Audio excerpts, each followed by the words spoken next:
Bismillahirrahmanirrahim. Alhamdulillahirabbil alamin. Wa shalli wa sallim barik ala sayyidina Maulana Muhammadin wa ala alihi washabihi asmain.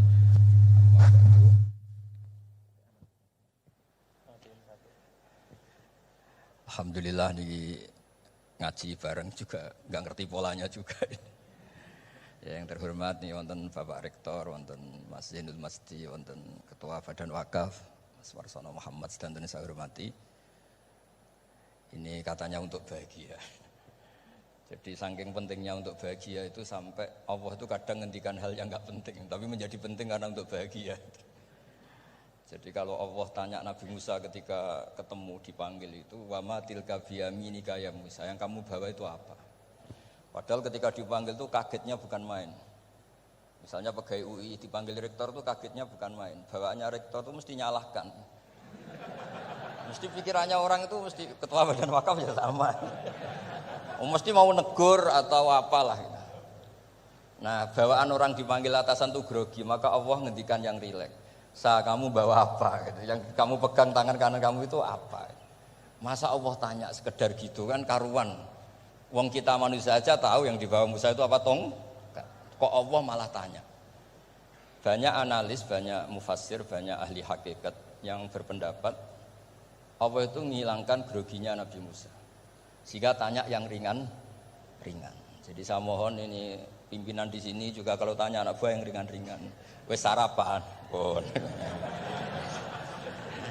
Jadi kalau sosokan disiplin itu bukan sunnatullah, saya jamin itu. Apalagi tanya saya, kenapa Gus terlambat? Mulai saya pulang gitu. Tuhan yang Tuhan saja sebaik itu kok rektor sama badan wakaf kok sekeras itu gitu. Jadi ini bukan gojlok supaya jadi orang yang dekat Allah gitu. Jadi ditanya, wa ma tilka biyaminika ya Musa. Kamu bawa apa ke sini? Yang di tangan kanan kamu itu apa? Nabi Musa jawabnya ya lucu ya sederhana. Ini tongkat Gusti. Tak pakai menggembala kambing, tak pakai ini itu. Bisa masih bilang dan lain-lain. Kayak laporan keuangan dulu, kalau susah nerangkan itu dan lain. Terakhir ditutup waliya fiha ma'aribu ukhra, dan masih ada lagi yang lain di depan Allah. Kamu lapor audit di badan wakaf, diterima enggak laporan lain tadi? Ini teman saya lama ini. Saya di UI itu sudah lama, cuma inginnya dikenal Allah, tapi sekarang malah dikenal rektor. Aduh repot agak. Saya dulu dari anak Profesor Zaini itu mulai 2000, tahun 2000. Dekat sekali dengan saya. Sering ke rumah saya, ke kontrakan saya karena diskusi tafsir.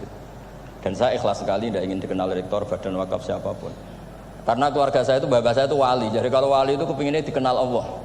Tahu-tahu diturunkan derajatnya, disuruh kenal rektor, kenal badan wakaf. Jadi ini ada pemakhlukan. Ya ada pemakhlukan.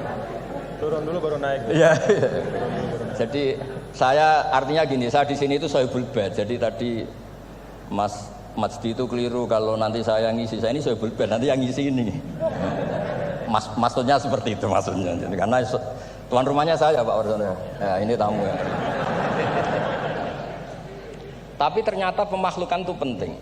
Di dalam ilmu tafsir diantaranya itu dikenal namanya tanazzulatul maula. Allah itu menurunkan martabatnya. Allah sebagai Tuhan tentu tidak pernah menghutang kita, tidak pernah merasa dikasih karena semuanya itu milik Allah. Tapi Allah untuk memotivasi orang amal itu ketika Allah mangzalladzi yuqridu waha qardan hasana. Siapa yang mau menghutangi saya? Allah itu tentu tidak butuh hutang kita karena kan semua milik kita itu milik Allah. Tapi supaya orang termotivasi amal, merasa superior, merasa heroik, saya mau menghutangi Allah, saya mau menolong Allah. Padahal Allah huwan nasir, Allah ni'mal maula wa ni'man nasir. Tapi Allah mengistilahkan dirinya intan suruwaha, jika kalian menolong Allah. Wahal yahtaju ilan nasri, tentu tidak, Allah tidak butuh pertolongan kita. Tapi itu tanazzulan. Allah yang Tuhan saja menurunkan derajatnya untuk komunikasi dengan manusia. Artinya kalau saya makomnya sudah fana kenal Allah, saya juga ikhlas turun derajat kenal rektor gitu. Jadi itu insya Allah tidak masalah. Gitu. Ben sampean pernah dengar ilmu hakikat itu memang gitu. Jadi saya ini memang sudah sering cerita ke Pak Fajar, Pak Sadeli, Pak Junaid. Saya ini sudah daftar ingin jadi resi lah. Saya sudah nggak pernah keluar, saya di rumah ngaji. Tapi ngaji kalau ngaji terus ya. Saya belum pernah nggak ngaji. Satu hari minimal ngaji 4 kali. Ngaji fikih yang saya sering itu fikih, nambah bahasa memang ahli usul fikih.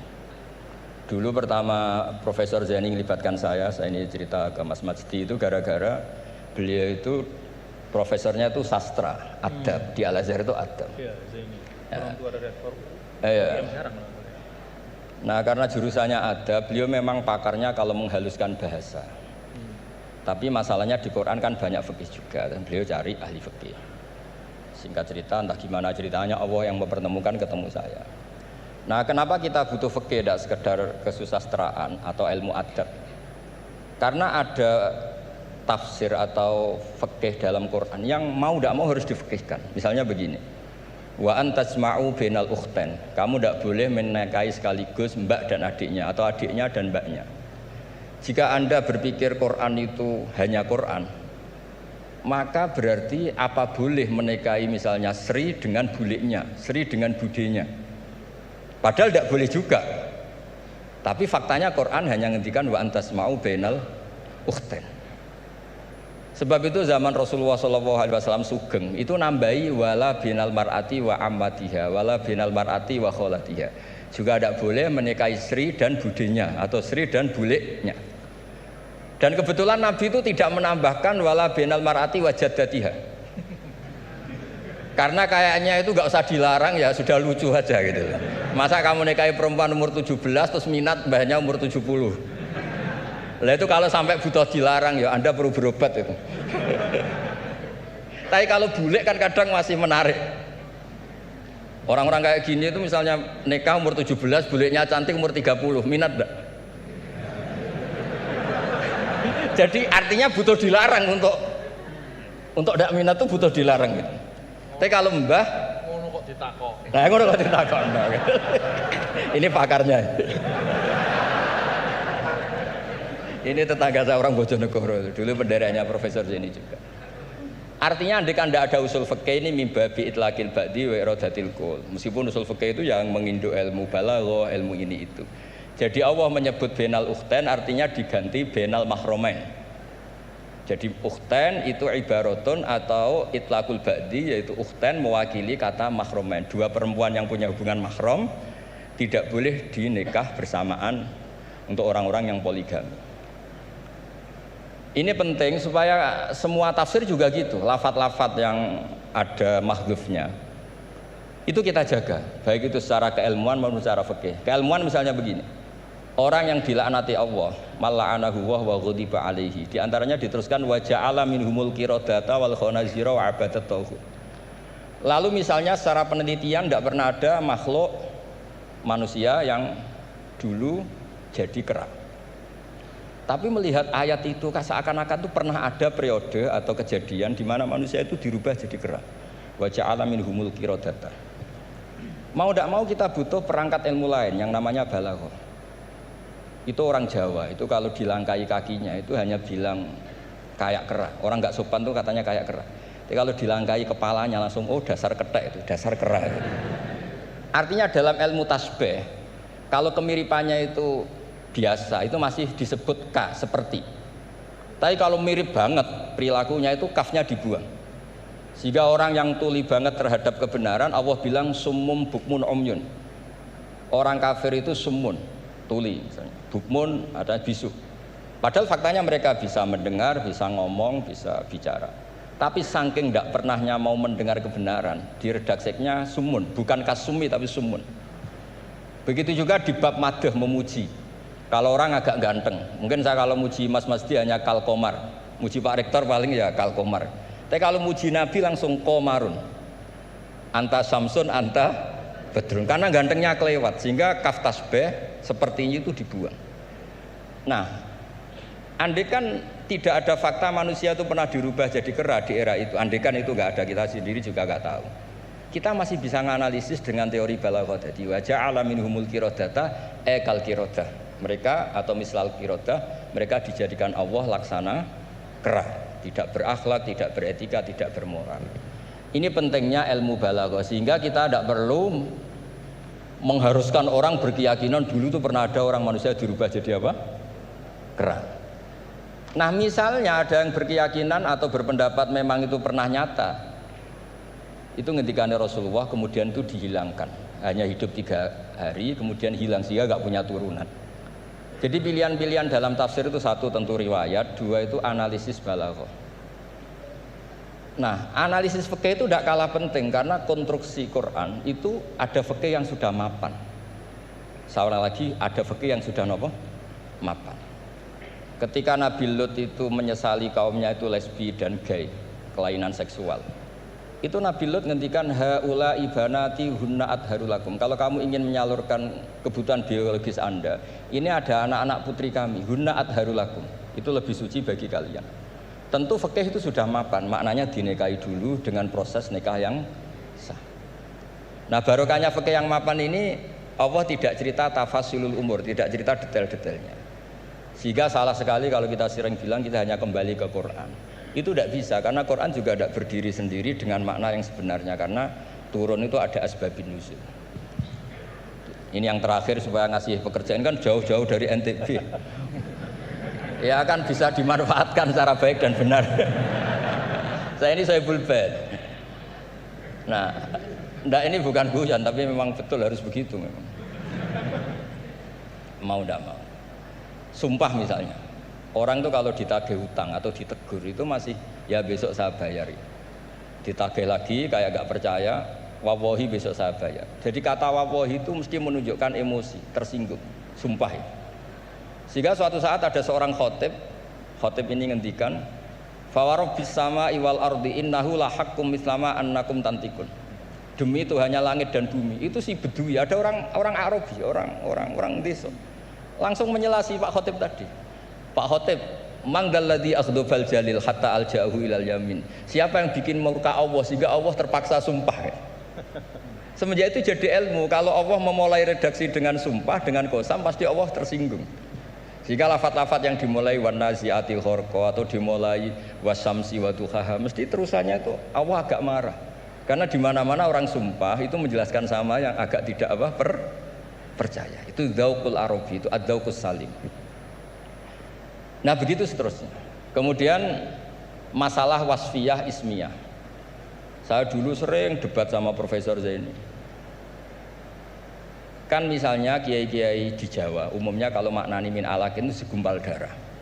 Lalu orang-orang yang nekuni embriologi itu tidak pernah ada segumpal darah. Kalau segumpal darah malah jadi kluron, macam-macam.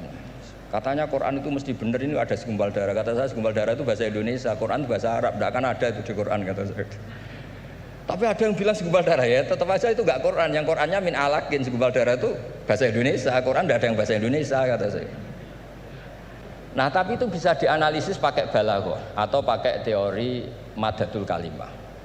Min alakin itu dari kata aliko ya'liko alakon, sesuatu yang menempel. Jadi kalau di proses embriologi, misalnya ada apa yang menempel dalam ilmu itu, yaitu yang jadi rahim, jadi anak. Atau pakai ilmu balaghah, min alakin tetap maknanya segumpal darah, tapi maknanya itu tangkis atau tahkir. Manusia itu sombong. Padahal materinya sama yang sekarang jadi sama dengan materi yang sekarang jadi segumpal darah. Yaitu kita yang seperti ini materinya ya sperma, segumpal darah yang seperti itu juga materinya sperma. Kok kamu sombong? Materi kamu sama dengan materi min alakin. Itu persis dengan adatul Arab kalau sedang mencibir orang yang sombong. Itu kalau orang Arab bilang antal ladzi kharajta min makhrajil bauli marratan, kata orang Arab. Kamu adalah manusia yang keluar dari jalannya kencing 2 kali. Keluar dari penis lelaki ya lewat jalur kencing, keluar dari ibunya juga lewat jalur kencing. Supaya orang enggak sombong itu orang Arab bilang antal ladzi kharajta min makhrajil bauli marratan.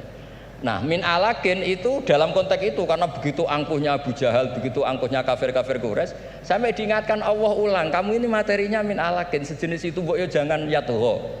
Buktinya terusannya ayat kalla innal insana layatgha, manusia itu sungguh angkuh. Nggih niki pun deal nggih, jenengan harus sepakat saya ini Sohibul Bait sama Pak Warsono sama Pak Rektor, ini tamu yang diundang untuk ceramah tafsir. Kalau ndak berarti asawaha wa rasulah. Nggih, monggo Mas di sini. Pon sing suwi. Terima kasih Gus. Jadi nanti kita balikin lagi ke Gus Baha ya. Tapi Gus, jadi begini. Tadi beliau menyampaikan kan beliau ini min sulalatil aulia ya. Jadi kakek beliau itu adalah para aulia. Jadi aulia itu muhimmahnya itu adalah dikenal Allah gitu ya. Nah, kemudian beliau bilang bahwa tapi takdirnya sekarang Masuk UI ini pengen dikenal Allah, malah justru turun jadi dikenal rektor katanya. Tapi Gus, itu menurut saya ya, jadi kalau kita bertarekat nih, nah kan sering ya ketika misalnya kita bicara tentang tarekat ya. Tarekat itu dimaknakan taroki ya. Taroki artinya naik gitu, jalan naik gitu ya. Akhir zaman nih Gus Bahaya dan bapak-bapak ibu, mungkin kita perlu juga bertarekat dalam makna tadani ya, turun. Jadi tarekat bukan hanya jalan naik tapi juga jalan turun. Karena bagi orang di akhir zaman ini kalau hanya tahu jalan naik dan tidak tahu jalan turun itu repot ya. Apalagi Pak Rektor dengan Kepala Badan Wakaf ya, atau para pejabat gitu ya, tahu jalan naik saja tapi nggak tahu jalan turun gitu ya. Jadi kalau belajar tarekat hanya ingin jalan naik gitu tapi nggak pernah belajar jalan turun, itu biasanya dekat-dekat turun tuh galau ya. Ya, jadi galau, bingung gitu gimana cara turunnya gitu ya. Dan memang dulu saya pernah naik Gunung Rinjani juga ya Gus ya, waktu masih muallimin dulu, masih sanawiyah aliyah. Itu saya rasakan betul gitu bahwa naik gunung itu menantang ya, sangat menantang ya. Bahkan Gunung Rinjani itu ada masa di mana di tengah-tengah itu ada namanya Bukit Penyesalan gitu. Kenapa Bukit Penyesalan? Ya udah nyesel di situ gitu. Mau balik udah jauh, mau terusin juga masih jauh sekali gitu di depannya. Itu Bukit Penyesalan, baina-baina. Tapi ternyata turunnya itu jauh lebih berat. Jadi kalau kita naik itu kan mengandalkan kekuatan otot ya, keluarkan energi untuk menggerakkan. Kalau turun itu kita menggunakan energi untuk menahan, dan itu jauh lebih berat. Ya, jadi menahan pada saat turun itu jauh lebih berat daripada ketika menanjak ya. Dan ya pada waktu itu ya saya kena musibahnya pada saat turun gitu ya. Jadi artinya memang bahwa dalam kehidupan ini kita belajar naik dan juga belajar turun. Jadi tarakat itu taroki wa tadani gitu ya.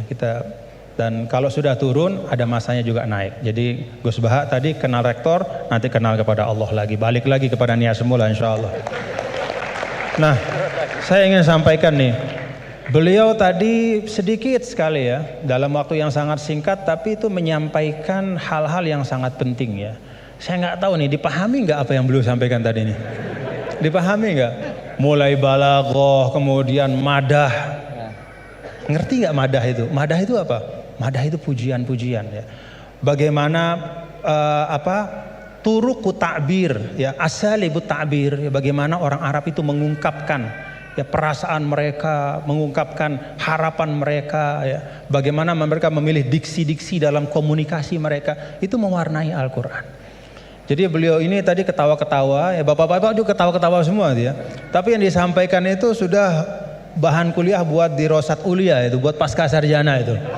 Ya, jadi alhamdulillah. Nah, silahkan nanti dielaborasi masing-masing. Tapi yang ingin saya sampaikan begini, ada catatan saya terhadap apa yang beliau sampaikan.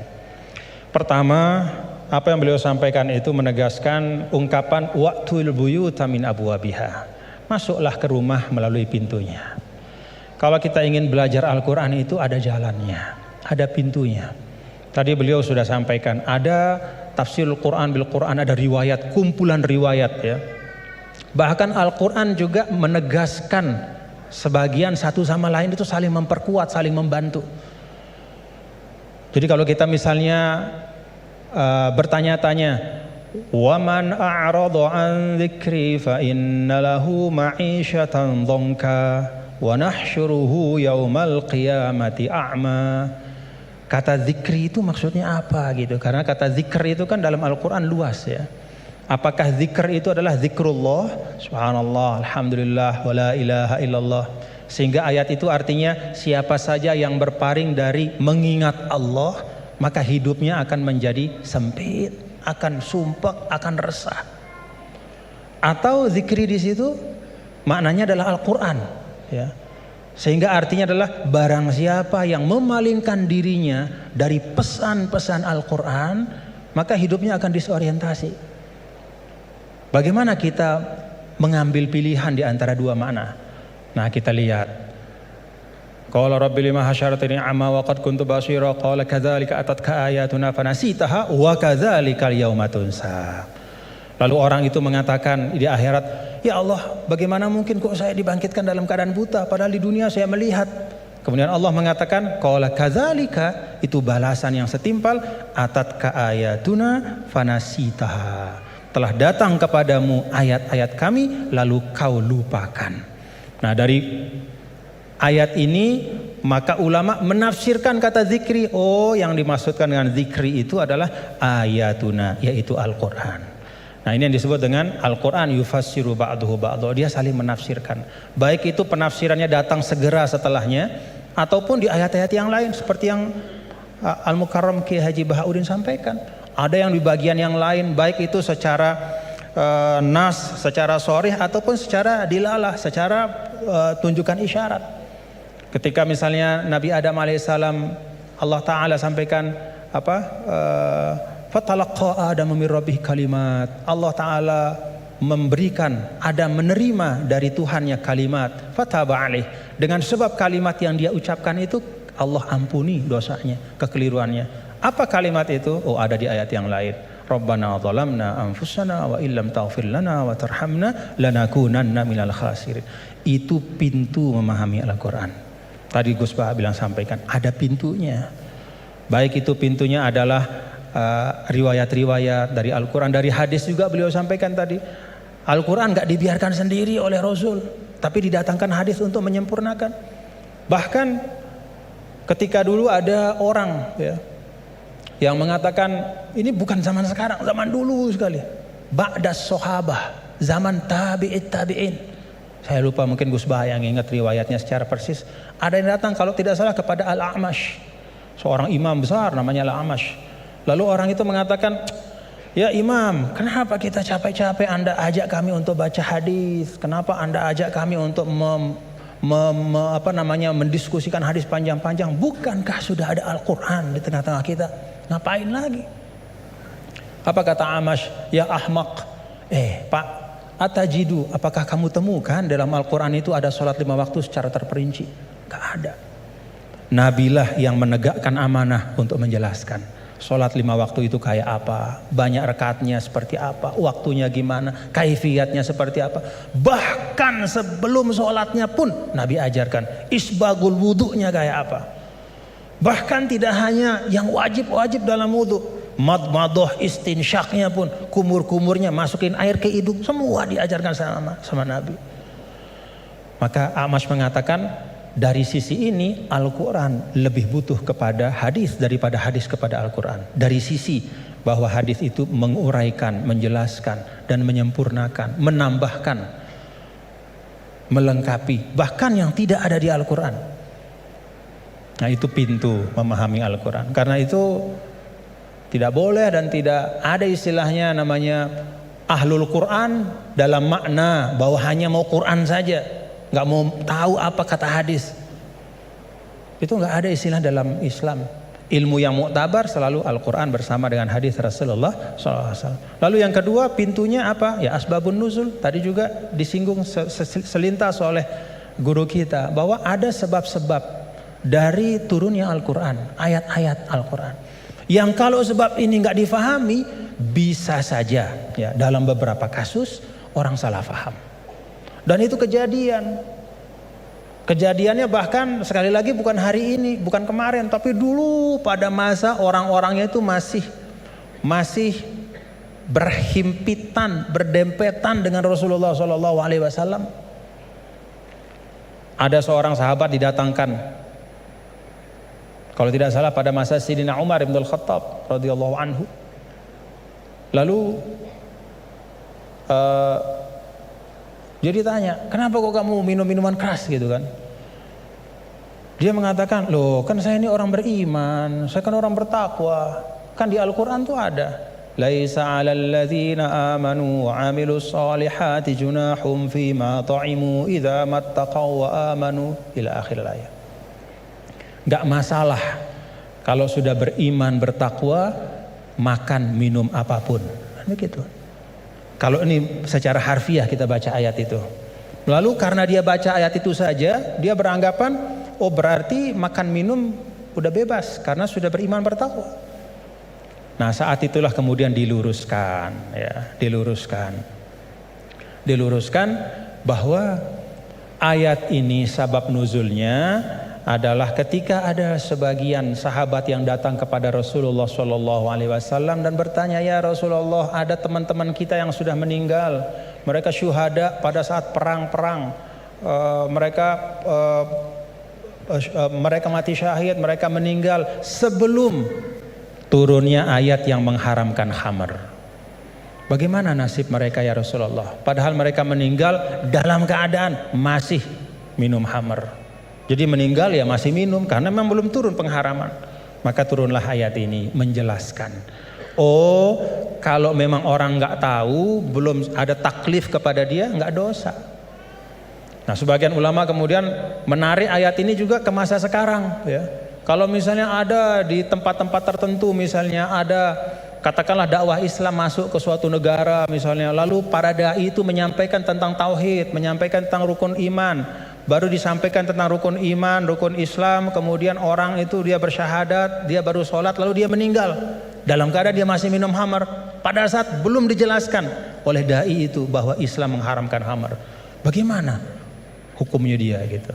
Dia masuk orang baik apa gimana? Oh enggak, berarti dia tidak terkena ya kepada kewajiban untuk menjauhkan diri dari khamar karena memang belum dijelaskan. Nah, karena itu kita bapak-bapak, saudara-saudara, kita berlapang-lapang lah seperti yang guru kita sering sampaikan, kita berlapang. Jangankan pada masa sekarang, pada masa dulu saja ketika masa Imam Ghazali. Apa kata Imam Ghazali? Ini tentang dakwah. Kata Imam Ghazali, menurut saya ya, Ahlur Rum ya, orang-orang yang ada di daerah-daerah yang berjauhan, jauh dari pusat Islam, dan karena itu dia tidak dapat pesan Islam, dia nggak ngerti Islam itu apa, atau Islam itu sampai tapi fi wajhin musyawash, bentuknya udah nggak bener, ya, disinformasi tentang Islam.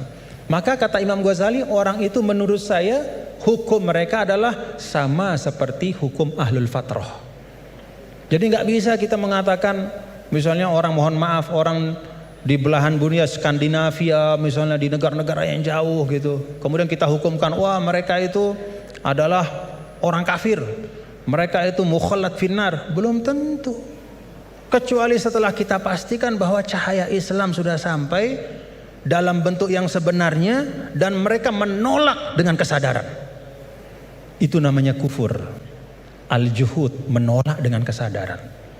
Kalau sesuatu itu nggak sampai, dia mau nolak apa?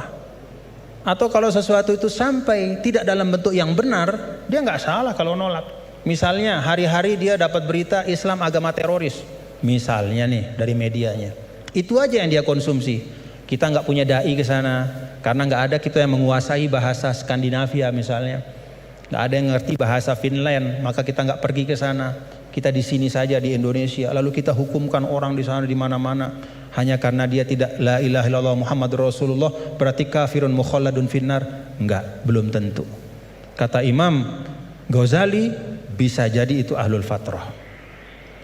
Nah, dengan itu maka kita lebih tenang di dalam berdakwah, tidak mendahulukan memvonis seseorang, sekelompok orang, tapi tausilud dakwah yang kita utamakan, menyampaikan itu yang diutamakan. Nah, tadi beliau menyampaikan itu tentang sabab nuzul. Dan yang ketiga yaitu ma'rifatul lughatil arabiyyah, itu pintu. Jadi pintunya itu yang pertama adalah riwayat-riwayat baik dalam Al-Quran, ayat-ayat Al-Quran maupun hadis, kemudian juga ijma' sahabat. Yang kedua adalah sabab nuzul kita faham, dan yang ketiga itu mengerti ya masalikul Arab, ya bagaimana cara orang Arab bicara, karena itu juga sangat mewarnai bagaimana Allah Ta'ala ya menurunkan kitab suci Al-Qurannya. Dan alhamdulillah bapak-bapak, saudara-saudara, kalau kita ada ketekunan, ya ini teman-teman semua ya, kalau ada ketekunan, ya seperti sekarang kita bisa menikmati ya. Kalau dulu misalnya apa yang disampaikan oleh Gus Baha itu hanya bisa dinikmati oleh para santri, ya di pesantren-pesantren, itu pun dalam halakoh-halakoh yang terbatas. Tapi alhamdulillah berkat UII ngaji bareng kita bisa menikmati hari ini mutiara-mutiara dan keindahan Al-Quran. Alhamdulillah. Saya balikin lagi kepada Gus Baha sebagai Sahibul Bait.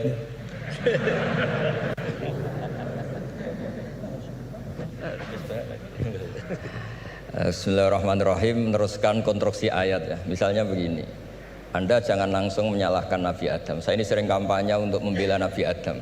Karena banyak kiai yang cerita Nabi Adam itu salah melulu. Nanti kan kita di surga kan nggak perlu ngajukan kredit, nggak perlu punya istri cantik yang minta ke mall. Karena kelebihannya bidadari itu cantik, nggak minta belanja. Sudah gitu di madu juga nggak protes. Tapi kalau di dunia itu sudah minta belanja, di madu protes. Tapi kenapa Nabi Adam akhirnya keluar dari surga dan kita menyalahkan hanya demi kepentingan supaya tadi punya istri cantik, tidak minta uang apa? Belanja dan boleh dipoligami mau. Di konstruksi ayat itu tidak ditampakkan, tapi semua ahli tafsir tahu. Misalnya fadallahuma bihurur, setan menipu Adam dan Hawa dengan curang. Hurur itu nipu. Jadi kalau ngaji nipu itu mulai dulu itu ya gurunya setan itu. Jadi Nabi Adam itu di surga dengan penuh limpahan anugerah. Buah apa saja ada, makanan apa saja ada, enggak bayar. Tempat mewah leg juga enggak bayar. Kalau Anda di hotel leg sedikit aja bayarnya minta ampun. Akhirnya setan itu pura-pura nangis terseduh-seduh. Akhirnya Nabi Adam menghampiri. Kenapa kamu nangis? Saya ini iba sama kamu, kasihan. Nikmat yang begini nikmat, pada akhirnya Anda ini mati. Karena Anda manusia, pasti mati. Kasihan sudah senikmat ini kemudian Anda mati. Pura-pura nangis, jadi lama ya nangis, acting itu. Akhirnya Nabi Adam tanya, lalu solusinya gimana? Terus setan tinggal numpangi. Hal adulluka ala syajaratil khuldi wa mulkil la yafla. Kamu mau tak kasih vitamin, makan pohon khuldi. Nanti kalau kamu makan itu terus abadi. Jadi terus setan, Nabi Adam mulai ragu ya, tapi Allah melarang saya makan pohon khuldi itu, syajaratul khuldi itu. Kamu tidak usah cari tafsirnya, itu anggur, apa ketela, apa duren, itu namanya orang kurang penggawean itu. Itu gak penting. Ketika Allah tidak jelaskan detail itu berarti detailnya itu tidak penting. Kamu sok penting nyari itu apa itu.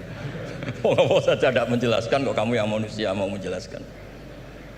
Akhirnya Nabi Adam tanya, apa betul Allah itu melarang saya makan itu? Terus Allah cerita, wa qasamahuma inni lakuma laminan nasihin. Terus setan itu cerita, demi Allah saya tahu info terbaru bahwa sekarang nggak apa-apa. Jadi hukum terbaru itu. Singkat cerita Nabi Adam makan. Ketika makan, berarti setan salah karena menipu Nabi Adam, Adam salah karena makan pohon khuldi tadi. Apa yang terjadi? Allah manggil Nabi Adam. Adam, kenapa kamu makan itu? Bukankah pohon-pohon yang lain, buah-buah yang lain itu cukup? Kenapa kamu makan yang saya larang itu? Terus jawab Nabi Adam ini yang unik, yang kita harus bela Nabi Adam ila yaumil qiyamah. Wa izzatika ya Rabbi ma adzunnu anna ahadan yahlifu bika kadziban. Demi kehormatanmu ya Allah, ketika engkau disebut oleh setan, saya tidak pernah mengira ada orang berani mencatut nama engkau kemudian dia bohong. Loh, ini contohnya Pak Fajar ini. Sama temannya yang paling sering bohong itu dia nggak percaya, tapi meskipun sering bohong kalau dipanggil Pak Rektor, ngecek ulang apa enggak? Kalau kalimatnya dipanggil Pak Rektor, pasti nggak ngecek ulang. Meskipun teman yang sering bohong pasti langsung nyari Pak Rektor. Saya misalnya sebagai murid Mbah Maimun, punya teman yang sering bohong sekalipun, terus bilang, Gus dipanggil Mbah Maimun, pastilah langsung ke sana. Karena disebut nama itu orang sudah tidak berpikir jelimet. Ketika engkau disebut ya Allah, saya tidak pernah ngira ada orang mencatat nama engkau, kemudian dia bohong. Sehingga Allah itu haru sama Nabi Adam. Makanya Nabi Adam itu diusir. Ini meneruskan ayat yang dibaca Mas Masjid tadi. Diusir tapi disangoni. Dam, secara prosedur hukum kamu harus saya usir karena kamu melanggar. Tapi tak sangoni, lucu kan? Tak sangoni. Kamu baca ini ya. jadi unik. Makanya ayatnya fatalaqqa Adamu mir Rabbi. Bukan kreasinya Nabi Adam. Kalimat itu bukan kreasi Nabi Adam, tapi hadiah sama Allah. Ini kamu secara laturan tak usir, tapi tak sangoni, ini dibaca nanti. Tapi Nabi Iblis tidak disangoni. Karena memang dia penipu betul. Udah gitu akting pura-pura nangis, pura-pura ini itu. Jadi bener-bener penipu ulung. Makanya sekarang pun kalau penipu itu memang harus sopan, harus nangis. Itu cara untuk karena sanatnya penipuan memang begitu, sanat awalnya memang begitu. Pura-pura nangis terus pura-pura itu. Jadi itu memang cara paling efektif untuk apa? Nipu. Ada sanatnya. Nah, lalu kenapa ada hadis mangqala la ilaha illallah dakhalal jannah? Ini terakhir terus nanti Mas Masdi ngendikan terus doai sekalian. Perintah Sohibul Bait, bukan permintaan, perintah. Perintah itu bukan berarti tidak sopan. Memang bahasa Indonesia itu gitu. Permohonan itu mesti diabaikan. Kalau perintah itu agak tegas. Bukan masalah. Jadi begini. Saya ulang lagi konstruksi ya, konstruksi ayat fadallahuma bihurur. Kenapa mangqala la ilaha illallah dakhalal jannah? Itu unik. Kalau kita baca hadis, ada orang itu pendosa, salahnya sudah minta ampun. Sama Allah dipanggil. Ini hadis musnad, riwayat Musnad Ahmad dan banyak riwayat yang lain. Dipanggil, "Fulan, kamu ke sini. Kamu lihat itu apa?" "Bok, Gusti." "Berapa?" 99. Per bok itu maddul basar. Sepanjang mata melihat itu isinya dokumen kesalahan dia. Jadi nggak kayak yang di pengadilan itu hanya beberapa tumpuk. Itu sepanjang dia lihat itu kesalahannya dia. Sepanjang dia melihat. Sudah gitu jumlahnya 99. Ya dia putus asa, dia akan masuk surga. Kemudian sama Allah, sudah kamu tenang saja. Diambilkan bok kecil, kecil sekali, paling sak bok jam tangannya. Dah, innaka lan tuzlamal yaum, kamu tidak akan terdolimi.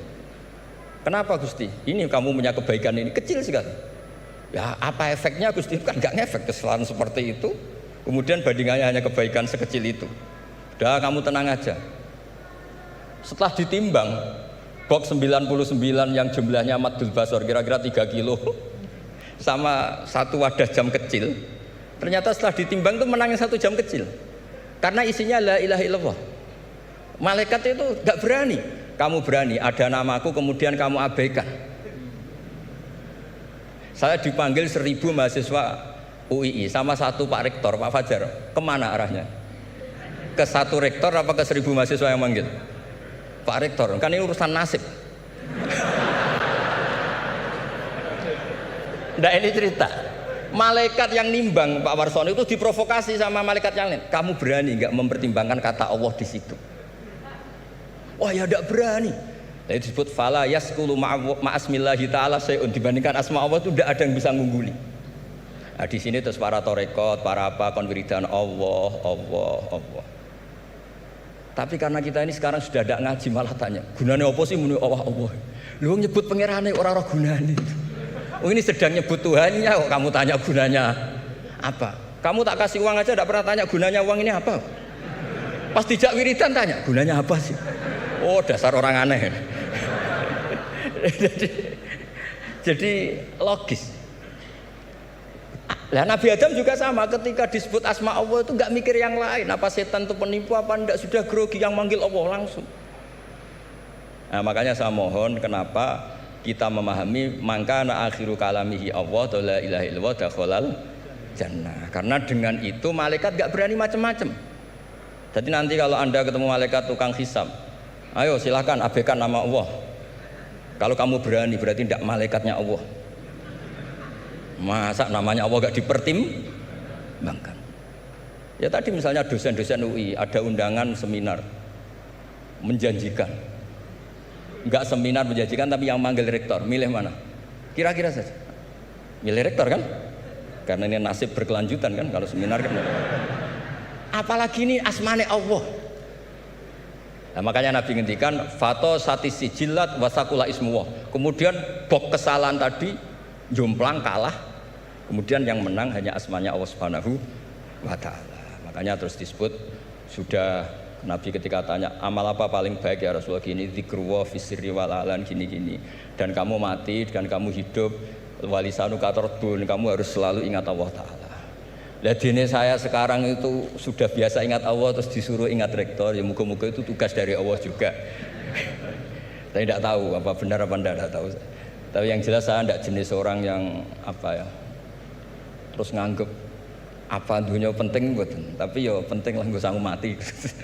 Tapi yang jelas supaya sampean ngerti mazhab saya, karena ini ngaji dan saya punya niat baik, maka saya ungkapkan cara berpikir saya. Jadi sampean ndak usah kaget. Mungkin namanya kan mengabaikan kesalahan, cara berpikir enggak gitu. Kita punya riwayat sahihah bahwa ketika malaikat mengabaikan semua kesalahan ini karena enggak berani memperbandingkan asmane Allah dengan yang lain. Makanya disebut di akhir hadis fala yaskulu ma'asmillahi ta'ala syai'un. Ketika sudah nyebut Allah harus dianggap selesai. Enggak boleh habis nyebut Allah mau mati kredit, enggak boleh. BPKB di bank ini enggak boleh. Nanti akhir hayatnya bilang BPKB bukan Allah. Enggak harus kata Allah itu mengunci. Disebut akhiru kalami. Lah kalau sampean tanya, kenapa itu menjadi penting? Karena tadi malaikat tidak akan memperbandingkan Allah dengan yang lainnya. Makanya ketika ulama-ulama sufi, kalau kamu habis salah istighfar, nanti di sohifah kamu akan ditulis habis salah. Terus di belakang ditulis, tapi setelah itu dia bilang astagfirullahaladzim. Nanti malaikat tinggal aja kamu teror. Kamu mempertimbangkan Allah apa yang itu? Ini tak ajarin. Kalau tepak ya kamu didengar, kalau tidak malah digebuki. Tidak tahu saya. Tapi itu ijazah resmi ini hari ini. Hadisnya akurat. Ijazah. Ijazah. Nggih ngoten mawon kok nek kesuwen kepinteran nyanyi kula. Assalamualaikum warahmatullahi wabarakatuh.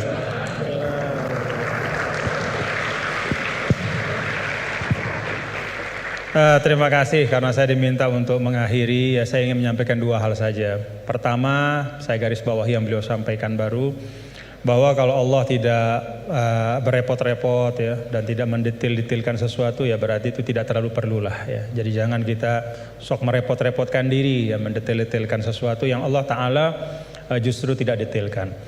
Nah artinya apa? Ya memang letakkan sesuatu pada tempatnya, dan itu menurut saya juga yang sering beliau sampaikan ya, bahwa dengan meletakkan sesuatu pada tempatnya itulah menjadi asas kebahagiaan. Ya, jadi kalau kita tahu menempatkan sesuatu pada tempatnya, ya kita akan lapang-lapang saja ya, menyikapi nikmat, musibah dan segala macam. Nah, kalau kita lihat nih, pertanyaannya apa sih yang dipentingkan oleh Allah dalam Al-Quran? Ya, kalau kita lihat, ya tentu Allah Ta'ala yang maha tahu apa-apa yang paling penting, yang paling utama, ya pokok-pokok akidah, kemudian pokok-pokok ritual ibadah. Tapi kalau kita menggunakan pendekatan kuantitatif ya, salah satu yang sangat dipentingkan oleh Allah dalam Al-Quran adalah ranah muamalah. Jadi ranah muamalah itu luar biasa dipentingkan oleh Allah dalam Al-Quran. Ya kalau kita lihat misalnya dari sisi panjang pendeknya ayat saja, 282 Al-Baqarah itu ayat paling panjang dalam Al-Quran adalah tentang transaksi hutang piutang. Ya itu muamalah. Dan salah kalau kita misalnya menanggapi atau mempersepsi bahwa urusan utang piutang itu urusan dunia belaka. Enggak. Ya buktinya Gus Baha tadi nyampaikan beberapa hal tentang utang piutang dalam mengaji barang ini. Berarti sesuatu yang penting. Nah dalam ayat itu juga disampaikan di akhir ayat tentang hutang piutang itu apa? Wattaqullah wa yu'allimukumullah. Wattaqullah wa yu'allimukumullah. Jadi bahwa muamalahmu, transaksi keuanganmu, hutang piutangmu, hal ihwal tentang keuangan itu menyangkut takwa juga gitu. Itu menyangkut takwa juga. Itu bagian dari ekspresi bertakwa kita. Hutang yang benar, menulis dengan baik, membayarnya juga dengan baik, berhutangnya pun kalau memang betul-betul butuh dan seterusnya. Dan banyak lagi di dalam Al-Quran ayat tentang muamalah. Nah saya sering sampaikan ya, bapak-bapak saudara, kalau kita misalnya menggunakan pembagian yang walaupun kita bisa perdebatkan lah ya tentang validitasnya 100%, tapi ada pembagian yang sederhana oleh para ulama. Pertama, dalam Islam itu ada disebut dengan ruang akidah ya. Yang kedua ruang ritual ibadah, dan yang ketiga adalah ruang muamalah.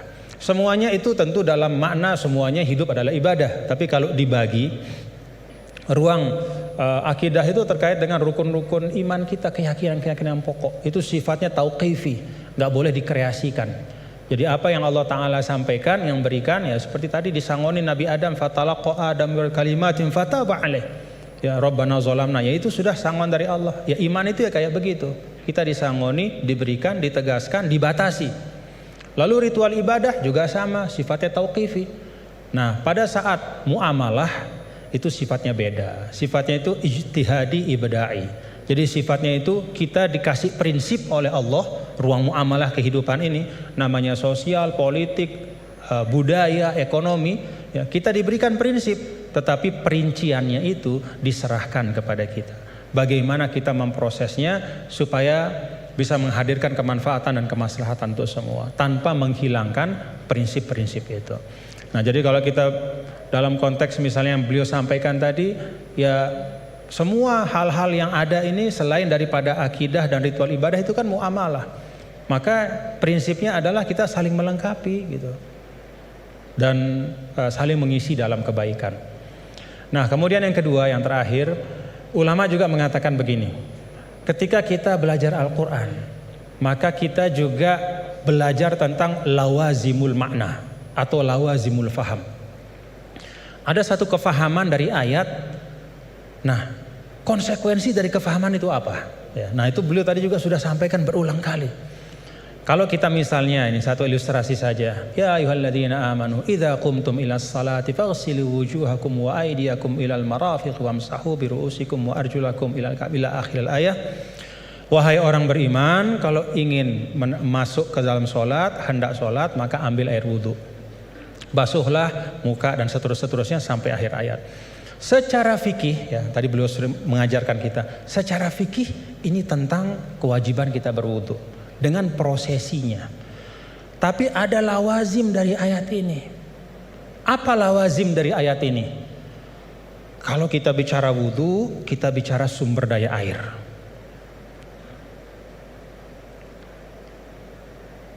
Kita bicara tentang wudu, kita bicara tentang ekosistem kehidupan. Gak ada wudu tanpa air. Kalau wudu tanpa air tayamum namanya. Gak ada wudu tanpa air. Maka apa arti lawazim dari ayat ini? Jaga sumber daya air itu. Kalau dalam konteks misalnya pasal 33 Undang-Undang Dasar 1945, apa kata sumber daya alam dan semua yang menyangkut hajat hidup orang banyak dikuasai oleh negara, itu juga bagian dari lawazim makna ayat ini. Dalam arti apa? Negara, kita semua secara kolektif, ayo kita jaga sumber daya air, tidak boleh dimiliki hanya oleh sekelompok kecil saja sehingga orang kesulitan untuk memanfaatkannya. Dan pada ujungnya jangan-jangan nanti bisa orang kesulitan untuk menegakkan sholat karena nggak bisa wudhu, karena sumber daya air itu dikooptasi oleh kelompok tertentu misalnya. Itu lawazimul ayat. Ketika Allah Ta'ala misalnya, ya ayyuhalladzina amanu idza nudiya lis-salati min yaumil jumu'ati fas'au ila dzikrillah wa dzarul bai'. Wahai orang-orang beriman, kalau udah waktunya Jumatan itu maka segera datang ke masjid, tinggalkan perdagangan. Apa lawazim dari ayat ini? Kata para ulama, lawazim dari ayat ini adalah ya bahwa Allah tidak akan bicara tentang perdagangan. Allah tidak berbicara tentang sesuatu yang penting ya, yang bisa mengalihkan ya, seseorang dari ibadah ya. Kan di sini diletakkan orang kalau terlalu cinta berdagang ya, maka dia nggak mau ninggalin bisnisnya untuk sholat gitu, karena time is money. Bagi dia 5 menit ketika sholat itu kalau udah transaksi entah berapa duit misalnya gitu. Nah, ada lawazim dari ayat ini kata para ulama bahwa ya perdagangan harus diisi oleh orang-orang gitu, yang tidak hanya memikirkan profit sementara di dunia, tapi dia juga memikirkan fungsi spiritual dari harta itu. Siapa itu? Ya orang beriman. Dengan kata lain ya orang Islam disuruh untuk aktif dalam berdagang. Karena ketika perdagangan itu diisi oleh orang-orang yang tidak punya pandangan lebih dari dunia, kalau kata orang Sasak enggak-enggaknya cuman dia pandang dunia saja, ya dia tidak akan mungkin bisa menunaikan pesan ayat ini. Jadi ayat ini bisa ditunaikan pesannya adalah oleh orang-orang yang ketika dia hidup di dunia beraktivitas di ekonomi ya, membangun kapital, membangun bisnis, tapi pada saat yang sama dia juga meletakkan itu semua menjadi bagian dari ibadahnya kepada Allah. Jadi ayatnya tentang ibadah sholat Jumat, tapi pesannya di sana adalah isi ruang bisnis itu, ikhtiarkan supaya ruang-ruang ekonomi itu terisi oleh orang-orang yang ngerti bahwa dunia ini adalah jalan untuk mencari kebahagiaan yang lebih hakiki, yaitu di sisi Allah Ta'ala. Jadi itu dua hal yang mungkin Saya ambil dari beliau tadi, kita pentingkan apa yang memang penting, dan yang kedua kita pahami ayat itu tidak hanya dari sisi teksnya, tapi dari konsekuensinya di dalam kehidupan kita. Terakhir bicara tentang sanad. Nah, saya ada satu hal, kalau saya pertama kali saya ketemu sama Gus Baha, ya, melihat beliau, ya, ada nggak bapak-bapak, saudara-saudara melihat dari beliau yang beda, ciri khasnya?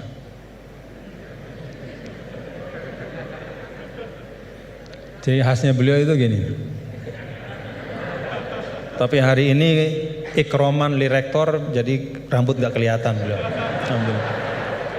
Nah, karena beliau ini adalah keturunan dari aulia, dari Lasem, ya, dan salah seorang dari masyayikh di Lasem itu adalah sahabat dari kakek kami dulu, Mbah Maksum Lasem. Ya, beliau bersahabat dengan Nini Ida Maulana Syekh Tuan Guru Kiai Haji Muhammad Zainuddin Abdul Majid. Itu biasanya perilaku Lasem itu ada sanatnya, gitu ya. Jadi saya lagi mikir-mikir, ini naruh topi begini tuh ada sanatnya nggak boleh? Ya, kita mau tahu dari beliau, ya. Ala kulli hal, bapak-bapak saudara, terima kasih Gus atas ilmu-ilmunya dan silaturahim kita pada pagi hari ini. Mudah-mudahan bisa terus bersilaturahim dalam kebaikan, dan kita doakan beliau selalu disehatkan, diafiatkan oleh Allah Subhanahu wa taala. Ya, cara gampang buat kita mendoakan diri kita itu doain orang lain, ya. Itu resep yang paling gampang. Jadi kalau kita doain diri kita ini kan belum tentu terkabul. Tapi kalau kita doakan orang, malaikat yang mengaminkan doa kita dan mengatakan untukmu seperti yang kau doakan. Jadi kalau resep supaya dapat sesuatu, doakan orang lain dengan sesuatu itu. Kita doakan mudah-mudahan Gus Baha sehat walafiat dan kita semua diberkahi Allah Ta'ala. Wallahul muwaffiq wal hadi ila sabilir rasyad wa huwal muwaffiq ila aqwamit thariq. Lunas maaf apabila banyak khilafan, kekeliruan. Assalamualaikum warahmatullahi wabarakatuh.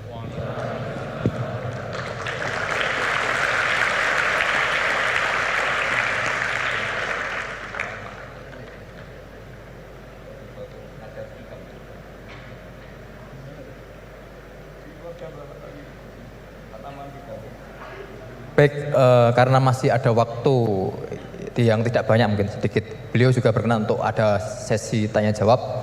Mungkin nanti akan ada maksimal 3 penanya dari mungkin sebelah kiri, kanan, tengah, kemudian kanan. Silahkan 3. 1 dari kiri, ya, yang dekat tiang silahkan.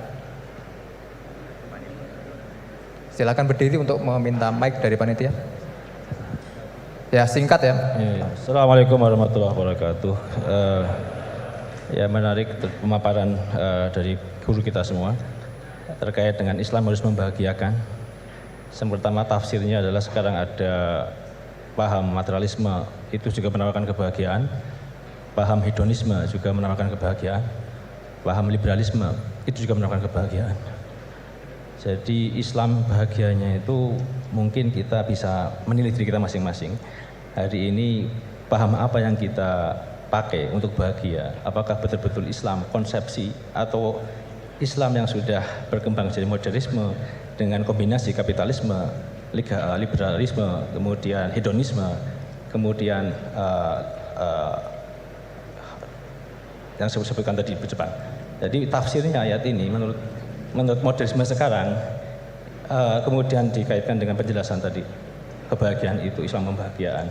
Orang sekarang dengan duit sehingga monetisme menuhankan duit di mana-mana. Oleh karena itu Islam melakukan revolusi akidah. Bagaimana kembalikan kepada Allah Subhanahu wa taala sebagai satu yang memberikan kebahagiaan. Sehingga revolusi yang dilakukan kita sekarang apakah bisa dilakukan dengan revolusi takwa?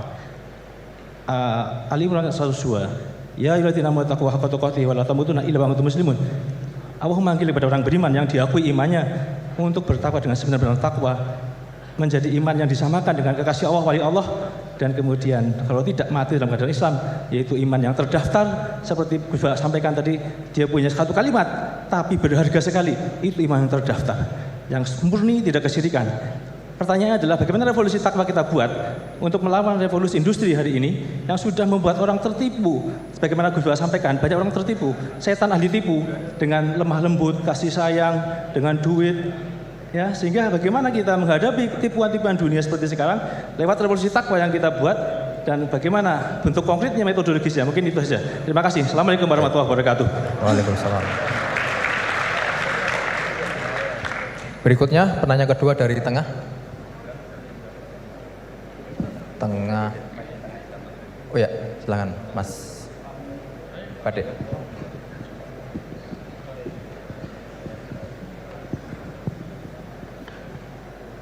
Bismillahirrahmanirrahim. Assalamualaikum warahmatullahi wabarakatuh. Sebelumnya terima kasih saya ucapkan kepada Pak Bajar sebagai moderator telah mempersilahkan saya dan memberi kesempatan. Sebelumnya saya memperkenalkan diri, saya Enggi Kurniawan dari mahasiswa Prodi Ekonomi Islam Angkatan 2020. Tanpa mengurangi rasa hormat kepada Al-Mukarram Tuan Guru dan Gus Baha, saya ingin mempertanyakan yang tadi sempat disinggung di awal, yaitu tentang tadayun ma'kus, tentang kekeliruan dalam beragama. Gitu. Kita tahu sekarang bagaimana tentang perkembangan teknologi yang menyebabkan informasi-informasi itu berkembang secara masif mengenai agama-agama gitu, tentang pelajaran-pelajaran dan tafsir Al-Quran gitu. Yang kita tahu tadayun ma'kus ini tentang bagaimana orang-orang menyampaikan yang kurang penting di atas sesuatu yang penting gitu. Nah, sebagai kami mahasiswa gitu yang masih awam tentang agama, bagaimana sih gitu cara kita menangkis agar tidak terjerumus atau terjerat dengan pembahasan-pembahasan yang kurang penting dan menjerumuskan kita ke dalam sesuatu yang sesuatu yang buruk gitu, yang kayak memunculkan perdebatan dan kontroversi. Gitu saja, Pak. Terima kasih. Wassalamualaikum warahmatullahi wabarakatuh. Waalaikumsalam. Terakhir dari Putri, paling depan, kerudung biru. Oke, silakan. Bismillahirrahmanirrahim.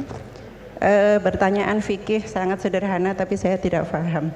Saya bacakan bagaimana cara mengajarkan istihadhah yang memudahkan kepada anak perempuan yang belum baligh, Gus Baha.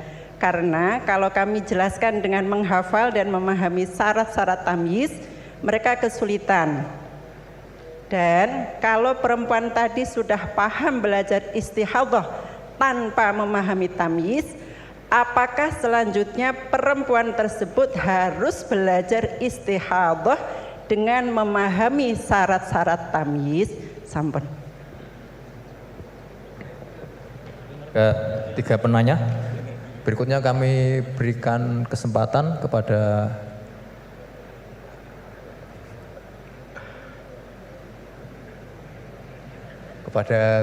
Gus Baha untuk menjawab. Kamu itu udah jabat itu kok tanggung jawab. Di sini itu ada DPPAI ya? Iya. Coba terang dong singkatan DPPAI, ben ngerti ben ono.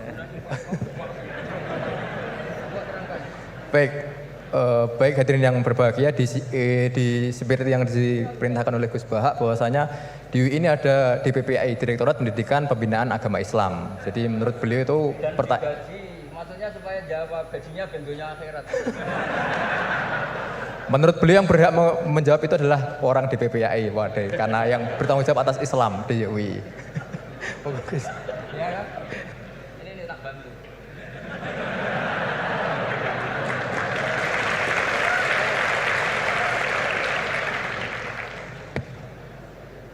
Jadi harusnya kan sudah tugas, mandat, ada SK-nya, ada fasilitasnya. Kalau gaji itu kayaknya kasar fasilitasnya. Jadi harusnya yang jawab itu ya ketua DPPA, iya. Tapi sudahlah karena saya ini orang baik tak tolong. Begini ya, jadi perspektif Islam atau taqarrub ilallah itu mulai dulu itu orang mau tidak mau subjektif, tapi hukum pokoknya sama. Misalnya orang mencintai Allah, ada yang saking mencintainya itu tidak pernah nyebut Allah. Ada wali itu mencintai Allah tidak pernah nyebut Allah, karena dia takut ini nama sakral, jangan-jangan dilecehkan. Imam Malik itu pernah ada seorang pengemis datang, ya Imam Malik saya minta uang. Imam Malik jawabnya itu, saya tidak punya uang, baru tidak bawa uang, juga tidak punya uang. Kamu besok ke rumah saya atau nanti ke rumah saya, tak kasih uang. Terus diberi nasihat sama temannya.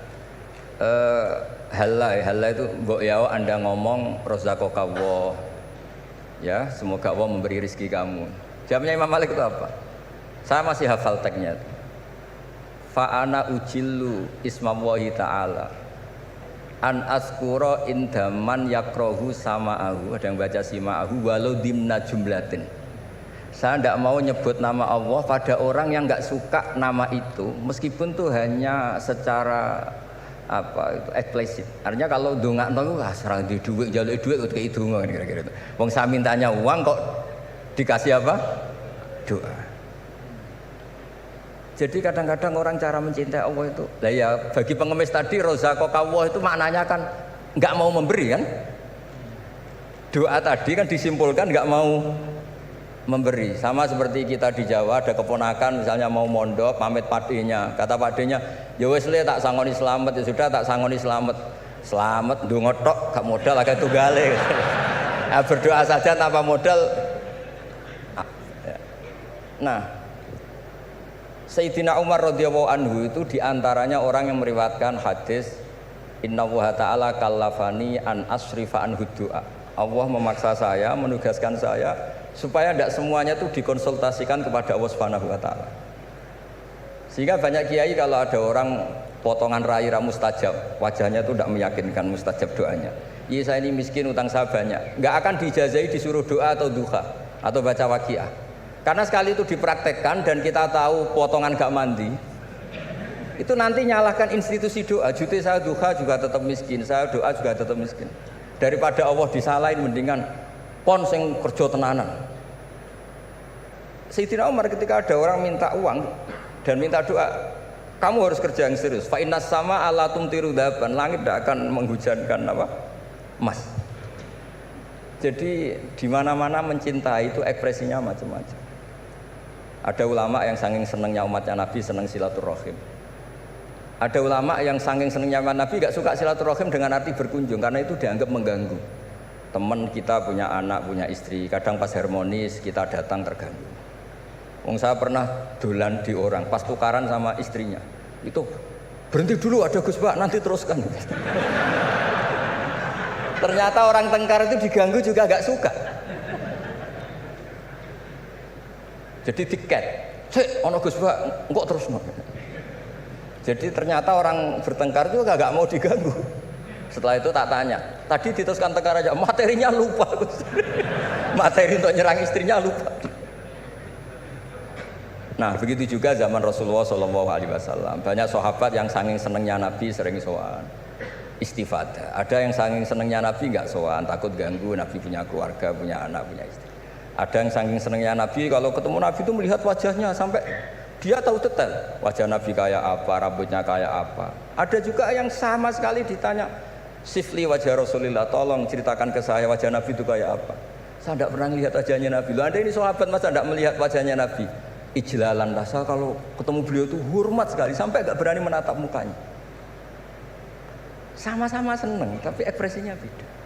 Saya kalau ngaji usul fikih di pondok saya sering cerita fal yukrim dhaifahu fal yukrim jarahu, itu Islam hanya memerintahkan ikram, memuliakan, tapi prakteknya beda-beda.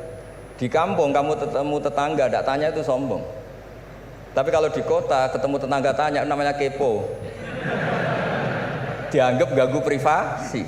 Sama-sama maknanya ikram. Ibnu Abbas itu kalau sholat cepatnya bukan main. Katanya seneng Allah, munajat lah, kok seneng cepat, berarti gak begitu seneng. Tapi Ibnu Abbas kebalik cara tanya, kenapa kamu kalau sholat cepat? Setan nata-nata mau goda saya, ternyata saya selesai, jadi kecelik dia. itu juga ilmu. Ya artinya cara itu tidak usah distandarkan gitu ya, monggo lah, sepenting ada sanadnya. Ada apa? Ada sanadnya. Ya saya seperti datang ke sini itu mungkin bagi Anda bagus. Wah Gus Pak kersorawo alhamdulillah. Jari santriku, waduh gak ngaji meneh diganggu wong UII. Jadi Anda statusnya bagi saya pengganggu.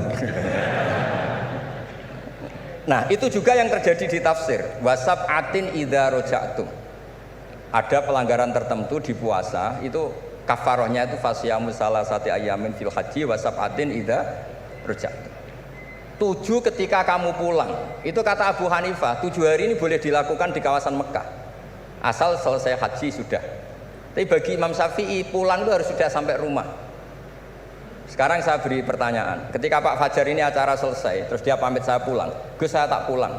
Bagi saya dia sudah pulang, meskipun masih di jalan. Tapi bagi istrinya, istilah pulang kalau sudah sampai rumah. Lalu idza raja'tum itu pulang itu menurut siapa? Mas Majdi nanti ketika sudah pamit di bandara, kita bilang sudah apa? Pulang. Tapi kata istrinya, belum. Sama-sama istilahnya wasafatin idza raja'tum. Ada kiai itu tidak pernah mikir Islam sama sekali. Sebenarnya sama Islam bukan main, tapi gak tahu mikir Islam. Tak tanya Islam agamanya pangeran Gus, mbok pikir keliru, ono sing duwe. Islam itu milik Allah, ya, mesti diurus sama Allah. Tidak usah kamu pikir, Allah sendiri nanti yang ngatur Islam. Ternyata saking tawakalnya nggak mikir. Ya ada juga yang mikir Islam semangat malah keliru saking semangatnya. Ya macam-macam, sama-sama mencintai Islam. Coba kalau kamu seneng sama anak-anak, anak kamu main pakai motor atau pakai ontet. Pilihannya dua, kamu peduli, ayo kawal nanti kalau jatuh, ayo kawal sama pembantu ini nanti kalau jatuh. Itu ya bukti cinta. Ada enggak? Sembarno ae wis pinter. Anakku wis pinter, nak tiba tangi dhewe, anakku sudah pinter kan. Itu juga penghormatan pada anak. Jangan kira makna seneng itu harus terbentuk satu versi. Seneng anak ya nak dolan dikawal. Ternyata yang membiarkan juga bentuk penghormatan bahwa anak ini sudah mandiri. Ya, terus yang masalah istikhadah itu masyhur itu di riwayat Hamnah binti Jahsh. Hamnah itu haidnya melebihi hari wajar. Terus sama Nabi, sudah kamu saya haidkan sesuai tanggal yang sebelum kamu kena penyakit ini. Itu kamu anggap haid, lainnya kamu anggap istikhadah. Itu istikhadah paling gampang. Ikuti saja fatwanya Imam Syafi'i.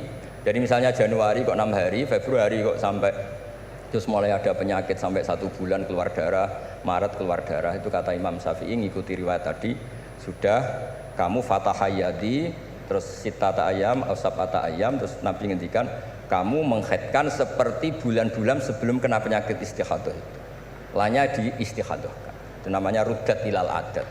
Jadi supaya ndak ribet pakai tamyiz diukur. Ini darah ini lebih kuat dibanding ini, yang lemah ndak kayak sing tukang delok ya sapa gitu. Apalagi yang ditanya itu lelaki gitu tuh. Oh, itu kan ya agak repot lah, coba lah agama ini tidak perlu repot-repot seperti itu. Jadi ini sebagai senior saya kasihan sama Pak Junaid ini. Harusnya beliau nanti yang kena hisab pasti Pak Junaid. Jabatannya mau, tanggung jawabnya nggak mau. Ya tapi kebetulan ada orang baik di sini ya, alhamdulillah saja. Kalau ketemu saya tuh cium tangan bolak-balik, tapi niatnya kayaknya mau supaya saya mau backup gitu. Nah ini yang satu pertanyaan Mas Wasdi ini, masih kan 3, saya jawab 2 deh. Harus revolusi teknologi efek di agama.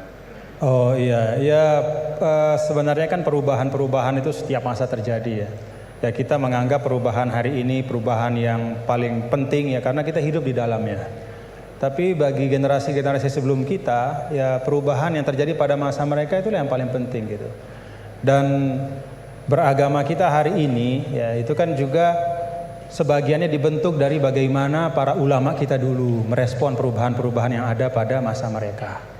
Jadi kalau kita lihat jangankan yang sekarang ya Gus ya, bahkan pada masa Imam Syafi'i pun kan, dan masa-masa para imam mujtahidin ya mereka itu sangat membuka diri dan melihat dinamika-dinamika yang terjadi dan menjadikan ya hal-hal yang terjadi di tengah masyarakat itu sebagai bahan penting untuk merumuskan pandangan keagamaan. Dan karena itu kalau misalnya Al-Azhar ya, Al-Azhar Syarif itu sekarang punya perhatian pada 3 hal saja ya ketika bicara tentang pemikiran keagamaan. Yang pertama tafkik al-fikril mutatarrif. Jadi membedah dan mempreteli pemikiran yang ekstrim, mengembalikan kepada manhaj wasati. Itu yang pertama. Kemudian yang kedua tajdid al-khitab ad-dini, yaitu memperbaharui al-khitab, cara kita menyampaikan sebenarnya kan al-khitab itu kan cara kita mengajak orang beragama. Supaya cara kita mengajak orang beragama ini tidak membuat orang semakin jauh dari agama ya. Jangan membuat ya seperti tadi beliau sampaikan, bahkan Rasul pun hati-hati ya, ketika menjawab pertanyaan dari masing-masing sahabatnya. Nggak ada Rasul itu gebiah uyah. Ya pokoknya ini mentang-mentang ini sahabat saya semua, saya kasih satu patokan plek harus kayak gini, nggak ada. yang nanya tentang mana amal yang paling afdol dilihat oleh Nabi kan gitu Gus ya. Dilihat kira-kira oh ini ternyata orang yang kaya misalnya. Oh amal afdol itu paling banyak adalah berinfak, paling bagus. Dilihat kayak begini keadaannya macam-macam disesuaikan sesuai dengan mukhatabin. Itu Rasul ya. Para sahabat juga begitu. Artinya apa? Beragama itu adalah sesuatu yang hidup. Tadayun itu ya taharruk, bergerak terus ya. Nah tadi disampaikan bagaimana cara kita merespon dalam situasi yang berubah seperti ini. Yang pertama yang nggak usah galau. Tadi beliau sampaikan agama ini milik Allah Ta'ala. Jadi kita jangan menggalaukan diri kita, menganggap diri kita lebih penting ya. Tidak ada manusia yang sangat penting sehingga dia tidak tergantikan dalam kehidupan kecuali para nabi dan rasul. Ya, siapapun itu, fungsinya pasti akan ketika sudah masanya dia pasti akan digantikan dan semua orang menunaikan tugasnya sesuai dengan kewenangan serta apa yang diberikan oleh Allah Subhanahu wa taala. Jadi tidak usah kita galau ya. Yang paling penting adalah menurut saya ya terus kita ngaji seperti ini untuk mendiskusikan hal-hal bagaimana kita bisa beragama masing-masing nyaman semuanya ya. Kita bisa beragama dengan nyaman, dengan tenang seperti tadi kata guru saya is'adul insan fid darain, supaya kita beragama dan kita bahagia ya, beragama bahagia ya, dan itu memang pesan dari Islam. Adapun isme yang disampaikan tadi yaitu ijtihad manusia saja ya. Hari ini kita kan begini, umur biologis kita kan pendek 60-70 tahun, maka isme yang tumbuh berkembang di tengah-tengah kita hari ini kita anggap sebagai sesuatu yang sangat penting ya, sesuatu yang merupakan pencapaian luar biasa hebatnya. Tapi kalau kita letakkan diri kita di dalam spektrum sejarah yang panjang, maka itu hanya bagian dari ijtihad yang manusia ya. Sehingga menurut saya tidak perlu kita kita istilahnya apa ya, seakan-akan isme itu akan menggantikan Islam. Enggak, yaitu ijtihad manusia. Besok akan ada isme baru, tapi al-Islam ya'lu wa la yu'la alaih. Islam akan tetap tegak teguh insyaallah. Mudah-mudahan kita berada di dalamnya, bagian dari itu. Itu saja yang dapat saya sampaikan. Terima kasih sekali lagi atas kesempatan pada hari ini Pak Rektor, Bapak Kepala Badan Wakaf dan semua. Jazakumullah khairan katsira. Mudah-mudahan kita bisa jumpa dalam kesempatan yang lain. Assalamualaikum warahmatullahi wabarakatuh.